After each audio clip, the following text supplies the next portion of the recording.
that was awesome, and what an introduction. I'd like to start with a question. When was the last time we thanked the sea all around us?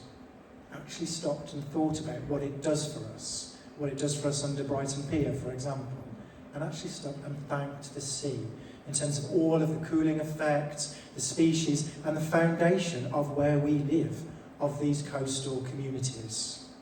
Because that's the thing, folks, in our busy world, the problem is this: it's easy to take it for granted, to feel disconnected as we're running about our daily lives. I'm Dean from Sussex Bay, and it's an absolute pleasure to be here. Not going to lie, I'm a Brummie by background, and I moved here in 2005 as a young gay for the first time discovering Brighton. And I can remember, we used to live around Waterloo Street, just around the corner, and Thursday night was the night to go out to Dynamite Boogaloo in audio in the basement. So every Thursday night, me and my best mate Graham, we'd walk and run down to the seafront. 10 o'clock at night, I was working at the council, hard work obviously, and he was doing the frozen in Tesco, where the supermarkets exist. And we'd go out at 10, finish at 2, get up at 6 o'clock the next day and not think anything of it. 20 years later, I still walk down the seafront to Hove, but it's usually on a Sunday morning for brunch.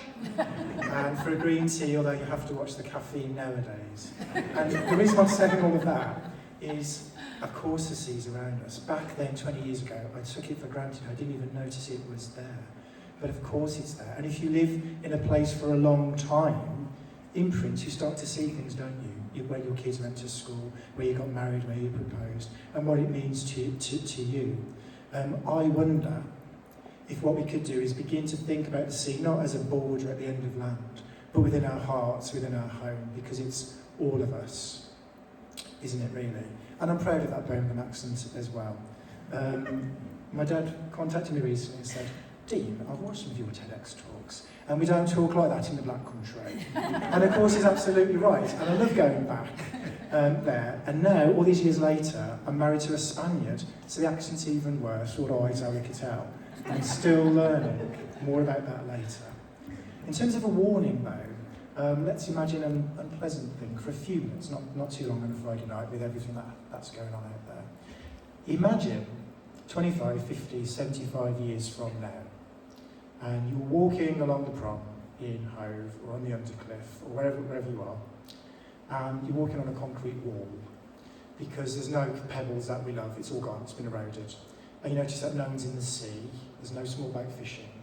And then someone looks you in the eye, your children, your grandchildren, your grandchildren's children, and says to you, how did we let this happen?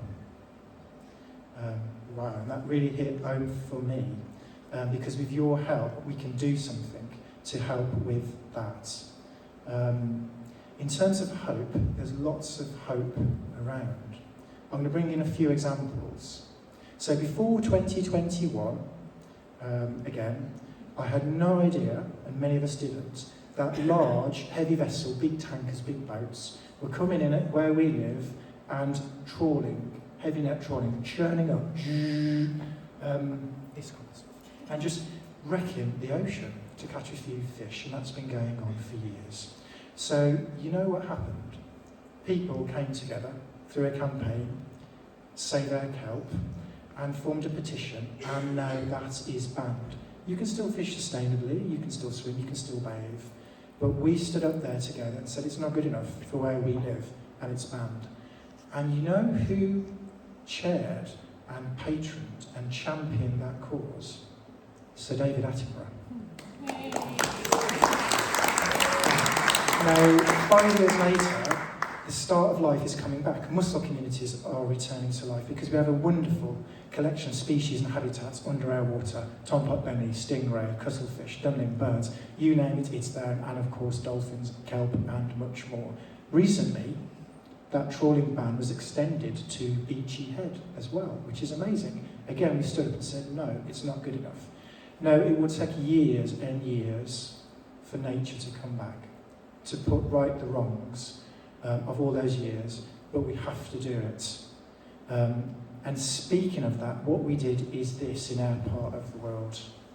2 years ago, minding my own business, big career, and I thought it would be a good idea to set up an organisation in this part of the world called Sussex Bay, because I didn't realise that there is no funding for the sea, the ocean, the rivers in the UK. There are bits of funding you have to bid for, but when you compete, it limits how much you can collaborate with, and we just thought that's not good enough. So we launched 2 years ago, and we're on a mission to generate a £50 million fund for nature-led recovery by 2050 without any public funds, and it's going really, really well. Our first oyster project is in the water, in Littlehampton, friends in the water, and doing everything we can there, and we want to go bigger. And there are some fantastic people out there doing change on a day-to-day basis. Sam Zindel, founder of General, coming up next. What an inspiration. Anita Grant, all the work you've done with young people over the years, getting them out to play safely, and many, many more. A project close to my heart is the Wave project at Southwick. And what that is this. It's surf therapy. How cool is that? So what they do is this. They take a group of kids who are crafting their autism and take them into the water. And if you ever see it, it's just amazing. Because the sea doesn't judge. It has no boundaries. You don't need to vote tactically. You can be what you want, and it's amazing. And we need to see much more of that. I'm going to leave you with an invitation. Things that you can do if you want to when you leave here today. Reconnect a bit. You know, when you're out and about zooming round, if you can, just take a second, a breather, to breathe in and appreciate what we've got on our doorstep. Being back in Birmingham all those years ago, the sea is 4 hours from our house. North Wales, Aberystwyth, Cwmidwell, Pwllheli. It was an adventure. I'm amazed I pronounced them right. But here, we've got it on our doorstep, here, and it's so important not to take that for granted. The other thing you could do is become a citizen scientist. So there's all these great charities working in this space. In the Sussex Bay Empire, there's 2 of us, and there's 1.7 million of you across 100 miles of coastline. So when you're out and about, if you see a flock of birds, dunlin, lucky enough to see a dolphin, a bit of kelp, cuttlefish, if you want to, take a photo, upload that, and send that to the charity responsible, because we need your help. We can't be everywhere at once, and we can use that information to monitor policy and lobby. The third thing is just bring yourself. You don't have to be a scientist.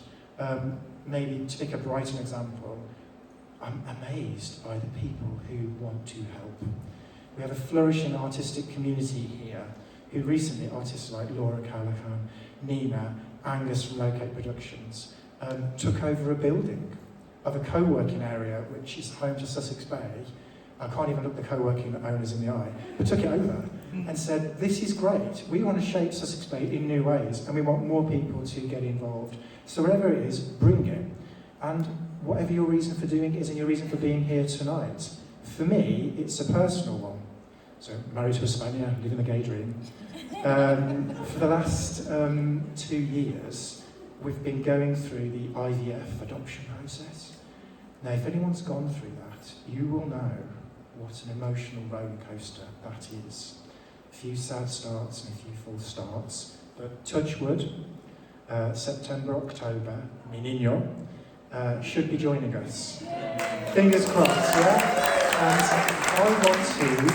I want to look him, we've already picked the name, Archie, he translates well into Spanish, but I want to look my Nino in the eye and say that we did everything we could to give nature and our sea a chance, and I know that with your help we can. And finally, I'll leave you with this, I've gone massively over, I'm going to get killed. But this is it. Sussex Bay, you're here, you're in it.